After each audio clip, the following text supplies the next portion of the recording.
नमस्कार बच्चों, आज हम शुरू करने जा रहे हैं अपने हिस्ट्री के सेकंड चैप्टर यूरोप में समाजवाद और रूसी क्रांति, the socialism in Europe and Russian revolution.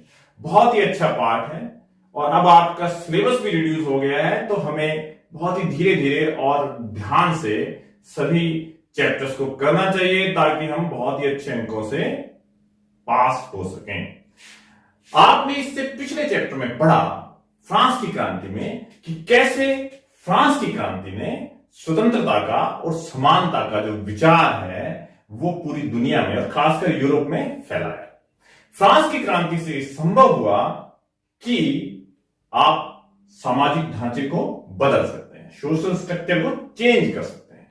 क्या था सोशल स्ट्रक्चर? अच्छी तरह आप जानते हैं, फ्रांस की क्रांति में हमने देखा था कि जो समाज था वो 3 वर्गों में बटा हुआ था। The society were divided into 3 stages आप कह सकते हैं, जिसको वहां स्टेट्स कहा गया था।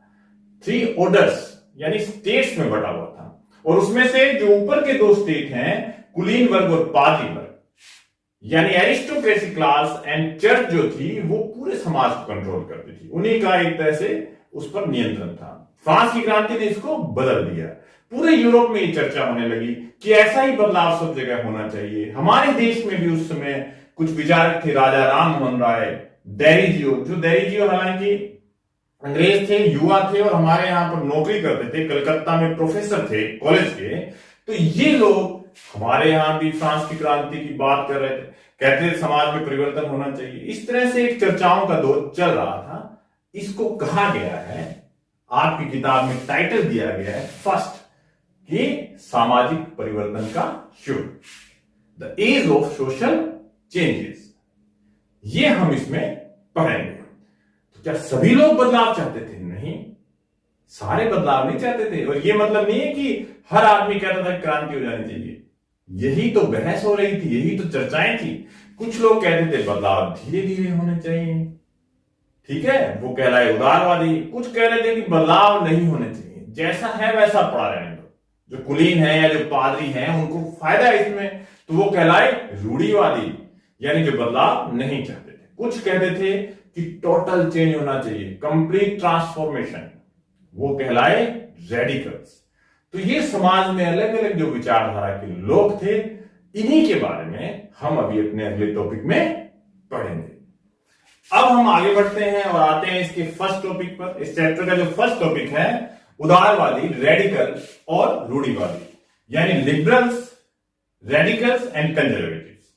इनकी एक एक करके विस्तार से चर्चा करते हैं। सबसे पहले हम बात करेंगे उदारवादियों। कौन थे ये उदारवादी? कैसा समाज चाहते थे? इनकी क्या विचारधारा थी? इस पे हम सबसे पहले बात करते हैं। उदारवादी लोग एक ऐसा समाज चाहते थे जिसके अंदर सभी धर्मों को समानता का दर्जा हो। इनका यह मानना था कि सरकार के अंदर ऐसी सोच होनी चाहिए जिसमें हर धर्म का सम्मान हो। यह इनकी पहली विशेषता थी। ऐसा ये इसलिए कहते थे क्योंकि उस समय यूरोप में ज्यादातर देश किसी ना किसी एक धर्म का ही सपोर्ट किया करते थे। जैसे कि इंग्लैंड के अंदर the church of England, Spain और ऑस्ट्रिया के अंदर कैथोलिक चर्च, इनको सपोर्ट किया जाता था। दूसरी बात जो उदारवादियों की खासियत थी वो ये कि ये कहा करते थे कि वंश आधारित सत्ता नहीं होनी चाहिए, यानी राजा जो है उसके बाद उसका बेटा राजा बन गया, फिर उसका बेटा राजा बन गया, ये होती है वंश आधारित सत्ता। ये नहीं होनी चाहिए, ये वंश आधारित सत्ता के खिलाफ थी। तो फिर कैसी सत्ता होनी चाहिए? तो ये तीसरी बात कहते थे कि सरकार ऐसी होनी चाहिए जो जनता के प्रतिनिधियों द्वारा चुनी जाए, समूह आधारित निर्वाचित इलेक्टेड गवर्नमेंट के ये पक्ष में थे। साथ ही ये इसके अंदर और ज्यादा विस्तार से बताते थे कि जो जुडिशरी है, न्यायपालिका जो है, वो अच्छी तरह से ट्रेन होनी चाहिए, कुशल न्यायपालिका होनी चाहिए। ऐसा नहीं कि राजा ही न्याय कर रहा है, इस चीज के ये खिलाफ थे। एक चीज और हमें यहां समझने की जरूरत है कि निर्वाचित सरकार का मतलब ये नहीं है कि ये लोकतांत्रिक थे। ये लोकतांत्रिक नहीं थे, दे वर नॉट डेमोक्रेटिक। ये बहुत इंपॉर्टेंट है कि उदारवादी लोकतांत्रिक नहीं थे। क्यों नहीं थे? क्योंकि जो सार्वभौमिक वयस्क मताधिकार होता है एक यूनिवर्सल एडल्ट फ्रेंचाइजी जो होती है, जिसमें हर सिटीजन को, each citizen have to right to vote, नागरिक को वोट डालने का जो अधिकार होता है, उसके खिलाफ थे। ये कहते थे सिर्फ पैसे वाले लोगों को, संपत्तिवान पुरुषों को वोट डालने का अधिकार होना चाहिए, महिलाओं के भी ये वोट डालने के समर्थक नहीं थे। तो ये उदारवादियों की विशेषताएं थी, जिस पर आपको क्वेश्चन करना है कि उदारवादी कौन थे और इनकी विशेषताएं क्या थी। Who were liberals and what were the characteristics of them. ये आपका फर्स्ट क्वेश्चन होगा।